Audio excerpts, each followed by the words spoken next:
Vamos lá, brother. Ô, Caio, eu recebi um bilhetinho aqui no meio do programa. Né? Pode falar. Eu acho que é de alguém aqui da nossa audiência, sim, ao vivo. pois não. Ulisses que mandou. É o Ulisses, tá aí? Tá ali. Então vamos lá. Ele escreve assim: Caio, há possibilidade de reversão deste cenário apocalíptico mundial, entre parênteses, político, econômico e ambiental?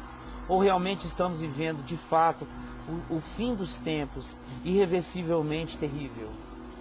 Olha, eu sempre quero que tudo tenha reversão. Tá. Essa é a minha atitude. Eu vivo buscando reversões do mal todo dia. O dia todo. Mesmo contra o meu olhar pragmático. Quando às vezes eu olho e digo, eu vou trabalhar para reverter esse mal enquanto eu puder, embora eu saiba que ninguém quer. Mas eu não estou nesse mundo para fazer a vontade do mundo. Eu estou nesse mundo para praticar a vontade de Deus. Então, essa é a tensão na qual o Evangelho nos coloca. O Evangelho nos coloca diante da seguinte tensão. Por exemplo, Mateus 24. Você lê Jesus dizendo, e virão falsos cristos, falsos messias. A maioria vai seguir. O Evangelho vai ser pregado, mas não vai ser crido. Quando o Filho do Homem voltar, não vai encontrar fé na terra. E aí ele fala de guerras, revoluções, de nações contra nações, reino contra reino, de crises sísmicas, ambientais, os mares subindo, os homens desmaiando de terror pela expectativa das coisas que sobrevirão e sobreviriam ao mundo. Faz toda essa descrição horrível. Cria um apocalipse, dizendo que as decisões humanas se acumulam contra o próprio homem, contra a própria vida, contra a terra. É o que Jesus diz. Aí você termina o capítulo 24, ele começa uma série de parábolas. A primeira parábola é do servo mau, que olhando que tudo era mal, resolveu ficar mal como o mundo é. Mal também. Mal também. Todo mundo é mal, eu vou ficar mal também. Mal também. Para enfrentar o mal só com o mal. Aí Jesus conta essa parábola. E do cara que sucumbiu à perversidade e se tornou um com ela, como os cristãos estão fazendo no mundo inteiro. Aí ele conta uma segunda parábola das virgens, que ficam com sono, que perdem a esperança, que deixam a chama apagar no coração e dormem. Aí ele conta a parábola dos talentos, do cara que recebeu o talento, um mais, outro médio, outro menos, mas cada um conforme a capacidade que tinha de aumentar, de ampliar, de fazer a sua parte no processo. E houve dois que fizeram, houve um que enterrou porque disse, não, eu sei que tu és mau, que o futuro é mau, que tu és severo, que o juízo vem, então eu não vou fazer nada. E Jesus disse, esses que enterram a graça porque o mundo é mau, vão ter a mesma sorte da maldade do mundo. Vão ter o mesmo destino. Aí vem uma outra e última parábola, já Mateus 25, quando ele fala dos cabritos e das ovelhas. E diz que naquele dia as nações serão reunidas, as nações. Ele não está só falando de indivíduos, ele está falando das nações da terra. E do que elas significaram, representaram e daquilo que elas escolheram para si. Para o mundo, para a existência, para o coletivo. Então naquele dia ele reunirá os povos, as nações, separará uns dos outros. E não vai separar por critério de etnia, nem de nacionalidade, nem de raça, nem de ideologia, nem de nada disso, nem de religião. vai separar conforme as obras de cada um, em cada uma dessas nações.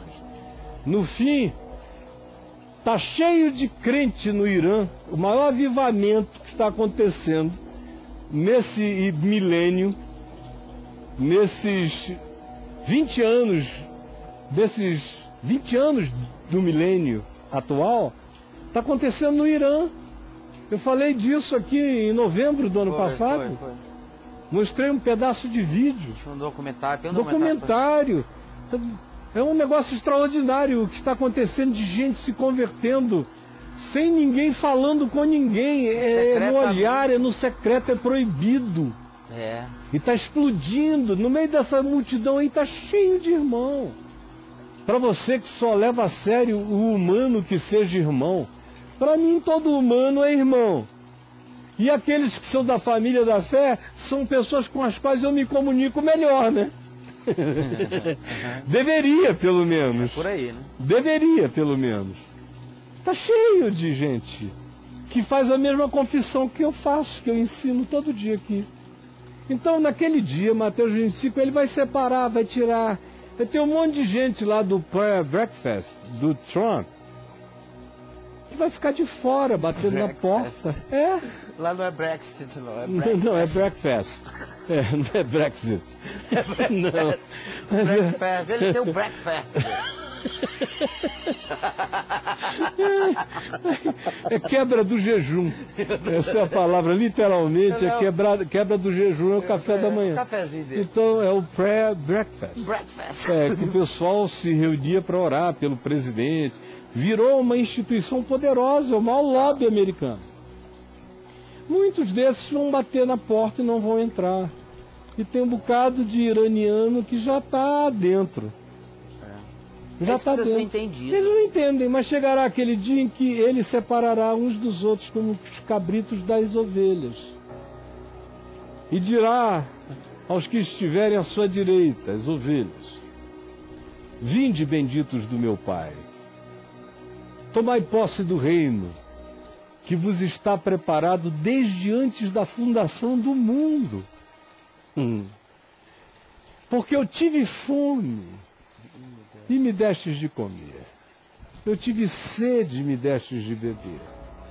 Eu estive nu e me vestistes. Eu estive preso e fostes ver-me. Eu era forasteiro e refugiado e me acolhestes. Eles então dirão: quando, Senhor, te vimos assim? Nunca te vimos. Porque muitos desses para os quais ele dirá isso nem sabiam de Jesus. Só agiram como Jesuses. Não sabiam. Muitos não sabiam, tanto é que disseram: nunca te vimos. Nem com fome, nem com sede, nem com necessidade. Não. Quando foi que nós fizemos isso a ti? E ele diz: sempre que o fizestes a qualquer um desses pequeninos da terra, a mim o fizestes. Então, o que eu creio? Que o mundo vai melhorar? A gente pode ter um ciclo de alívio, como Pedro diz lá em Atos, que ele orava para que viessem dias e tempos de refrigério. Foi como eu orei hoje aqui, pedindo refrigério para os meus netos, um refrigério, um gostinho de vida. E trabalho por isso, embora eu saiba que às vezes você é uma andorinha só tentando fazer verão sozinho. Mas eu não estou contando quantos estão ao meu lado. Eu tenho um compromisso de ser assim, porque eu sei para quem eu responderei e sei o que ele perguntará. Como também disse aos que estavam à sua esquerda: afastai-vos de mim, malditos. É uma palavra pesada, malditos. Malditos. Desabençoados, porque eu tive fome e não me destes de comer, eu tive sede e não me destes de beber, eu estive nu e não me vestistes, eu estive preso e não fostes ver-me, eu fui forasteiro, estrangeiro e refugiado e não me acolhestes, eu fui enfermo e não tivestes compaixão de mim. E eles então dirão, quando te vimos assim? Nunca te vimos assim. Jamais deixaríamos que tu estivesses nessa situação. Olha a diferença. Os primeiros não sabiam quem era Jesus. Esses aí tinham tanta certeza de quem era Jesus que disse nunca. Porque o Jesus deles era Jesus de crucifixo, Jesus de porta de templo, Jesus de declarações doutrinárias, Jesus de guerras dogmáticas, Jesus da religião. Era o que eles achavam que era Jesus. E Jesus disse, não, isso não era eu. Vocês me viram sim. Vocês me viram e deixaram de fazer. Todas as vezes que vocês viram a pessoa com fome, com sede, presa injustamente, estrangeira sem abrigo, sem agasalho, com fome, com frio, doente, enferma, desacolhida. E como disse João, vendo com os olhos, podendo estender a mão, não estendestes. Sempre que agistes assim, foi contra mim que agistes. Então, respondendo a sua pergunta de novo, é nessa tensão que a gente tem que viver. De um lado, sabendo que a humanidade é cega, loucamente cega. Está diante dos nossos olhos a cegueira humana. Como o mundo jaz no maligno, como a consciência humana é acendida aqui e ali, em alguns, a maioria existe só como animais mamíferos predadores em estado de disputa. É só isso. Mas, apesar disso, eu estou aqui. Você está aí. Quem quer que, sendo de Jesus, esteja aqui, tem que agir como um Cristo solitário. Não é uma convocação para que a gente tome a cruz coletivamente. Se alguém, é para alguém, é para um indivíduo, quer vir após mim, negue-se a si mesmo, tome a sua cruz e siga. Minha decisão pessoal. Se tem muitos, se tem poucos, não é a minha questão. Aliás, Jesus disse que haveria poucos. Nós seríamos um pequenino rebanho, que os que entram pela porta estreita são poucos, que têm coragem de andar pelo caminho estreito, são poucos os que acertam, são poucos os que dizem amém, os que dizem é verdade, é assim que tem que ser, são poucos. A maioria existe nesse estado como bandos ensandecidos, loucos. Não enxergam nada além da pátria, nação, ideologia, briga, ódio e... Ai, eu anelo para que venha novo céu e nova terra onde habitem justiça. Por isso é que eu me confesso como estrangeiro e peregrino de passagem por esse mundo, porque a minha pátria não está aqui, está nos céus. E Jesus mesmo disse, o meu reino não é deste mundo, não tem nada a ver com o que vocês chamam de reinos e poderes. O meu não tem nada a ver com isso. Você escolhe a que reino você pertence.